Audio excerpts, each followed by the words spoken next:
Hello, नमस्ते, Radhe Radhe, good morning friends. कैसे हैं आप सभी लोग? आशा करती हूँ कि आप सब लोग बहुत अच्छे होंगे। कल था करवा चौथ और पूरा दिन बिज़ी, इसलिए मैं कल तो अपनी वीडियो डाल नहीं पाई, इसलिए आज डाल रही हूँ। कल सुबह सुबह ही 4 बजे मैं उठ गई थी, क्योंकि सुबह अंधेरे में ही कुछ खाना पीना होता है। तो मम्मी का भी फ़ोन आ गया था कि उठ जाओ और कुछ चाय बना लो अपने लिए, चाय के साथ कुछ मीठा या नमकीन खा लेना ताकि दिन में भूख ना लगे। पर चाय के साथ मीठा या नमकीन सुबह सुबह तो नहीं खाया जाता, मतलब मैं तो नहीं खा सकती। तो इसलिए मैंने कुछ रोस्टेड ड्राई फ्रूट्स ले लिए थे ताकि मुझे पूरा दिन कोई वीकनेस फ़ील ना हो। सबसे पहले मैंने वैसे पानी पी लिया था, क्योंकि फिर उसके बाद दोपहर तक जब तक कहानी नहीं सुनते हैं तब तक पानी नहीं पी सकते ना। वैसे मुझे ज़्यादा पानी पीने की आदत नहीं है, लेकिन मुझे इतना पता है कि जिस दिन व्रत हो ना उस दिन तो पानी की प्यास ज़रूर लगती है। तो फिर मैंने अपनी चाय पी ली और 4:30 बज गए। चाय तो खैर क्या था, बस एक शगुन करना होता है। उसके बाद मैंने अपना गीज़र ऑन किया और थोड़ी देर आराम करने लगी। मैंने कहा चलो 10 मिनट अभी रुक जाते हैं जब तक पानी गर्म हो रहा है। फिर उसके बाद मैंने अपनी पूजा में और किचन में साफ़ सफाई की और नहाने चली गई। नहाने के बाद मुझे पूजा करनी थी। जैसे मैं बाहर आई नहा के तो मैंने फिर अपनी पूजा शुरू करी और ये मेरी पूजा भी हो गई है लगभग। तब तक मेरी बेटी भी उठ चुकी थी, टाइम हो गया 5:30 के करीब।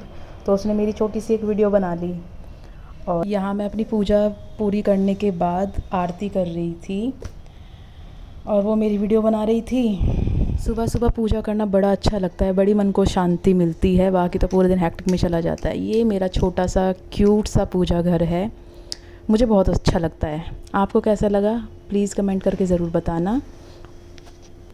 फिर मैं अपने बच्चों का लंच रेडी करने लगी।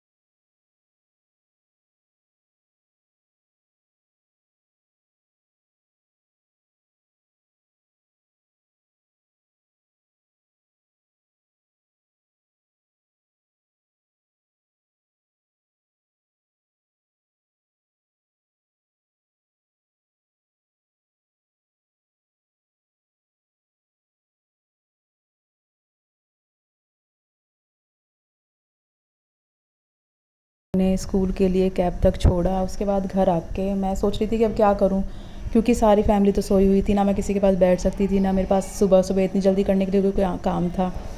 फिर मैंने सोचा कि चलो 1-2 घंटे आराम कर लेती हूँ, तब तक सब उठ भी जाएंगे। लेकिन फिर मैं आराम भी नहीं कर पाई। तो मैंने सोचा कि चलो थोड़ी मोड़ी तैयारी अपनी कर लेते हैं, जैसे नेल पेंट लगाना या चूड़ी पहनना। मैंने अपनी चूड़ी एक दिन पहन के पहले उतार ली थी, क्योंकि बुधवार था ना, तो बुधवार को नई चूड़ियाँ नहीं पहनते, तो इसलिए मम्मी ने बोला था कि एक दिन पहले ही पहन के और उन्हें उतार के रख दो। ये मैं अपना नेल पेंट लगा रही थी। फिर थोड़ी देर में पतिदेव भी उठ गए थे और वो मेरे फ़ोटो क्लिक करने लगे। अब मैंने साड़ी वाड़ी पहन ली, मैं अच्छे से पूरी तरह से तैयार हो गई थी, क्योंकि मुझे फिर कहानी सुनने के लिए जाना था। मैं वैसे वेट कर रही थी कि मम्मी आवाज़ लगाएं तो मैं तभी जाऊं आराम से। इतने में यहाँ पे अपने पति से बातें कर रही थी और फिर मैं नीचे चली गई। नीचे सब लोग हम बैठ के कहानी सुनने लगे।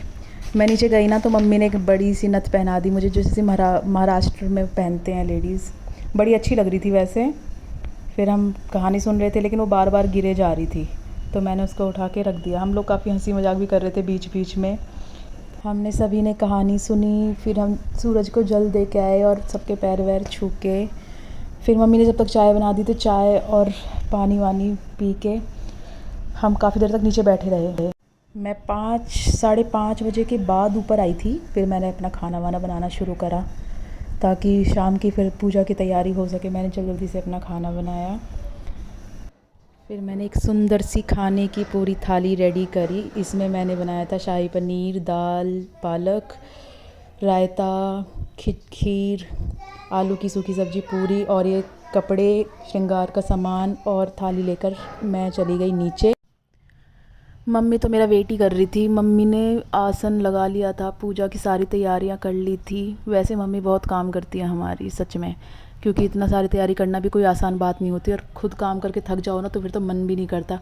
और मुझे तो हर साल याद भी नहीं रहता कि क्या क्या करना होता है, कैसे कैसे करना होता है। मम्मी ही सब कुछ बताती हैं और अरेंज करके रखती हैं।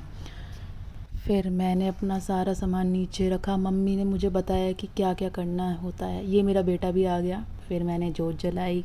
करवा चौथ माता का पूरा श्रृंगार करना होता है, उनको भोग लगाना होता है, तो मम्मी मुझे बताती गई और मैं उनके जैसे जैसे उन्होंने बताया वैसे वैसे करती रही। मैं वहाँ पे फिर 2 लोटे होते हैं जिनको आपस में टर्न बाय टर्न चेंज करते रहते हैं। फिर मैंने माता रानी को का पूरा श्रृंगार किया, जो जो मेरे पास था श्रृंगार का सामान उसमें से लेके, और फिर उनका भोग लगाया। ये मेरा बेटा बार बार मेरे पास आया जा रहा था, उसे लगा पता नहीं मम्मा क्या कर रही है। मैंने माता रानी को सिंदूर लगाया। पहले जो भी सारा सामान था, खाना और ये कपड़े, ये सब मैंने अपनी मम्मी को दे दिया, क्योंकि ये मिनस के उनको देना होता है।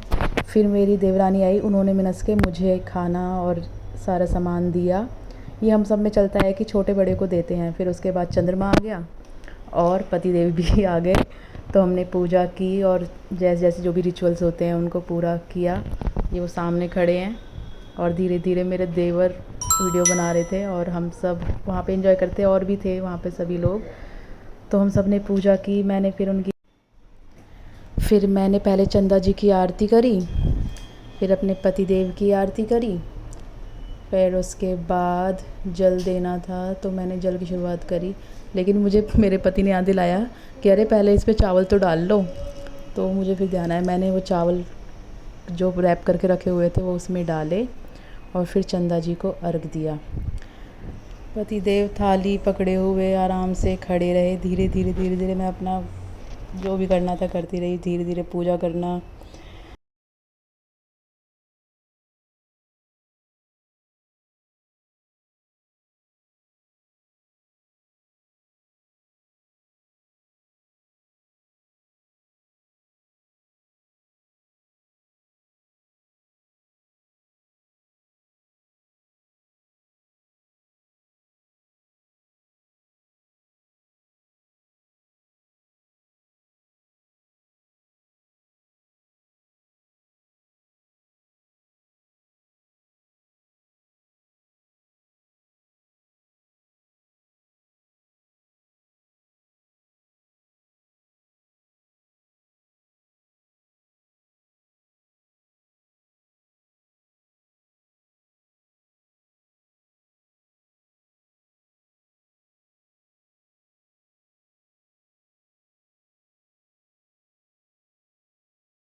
लास्ट में मैंने और मम्मी ने जल्दी से खाना खाया। मेरे पतिदेव ने बाद नहीं खाया क्योंकि उन्हें बाद में खाना था, उन्हें भूख नहीं थी। अगर आपको वीडियो पसंद आई हो तो लाइक शेयर और सब्सक्राइब ज़रूर करें प्लीज़।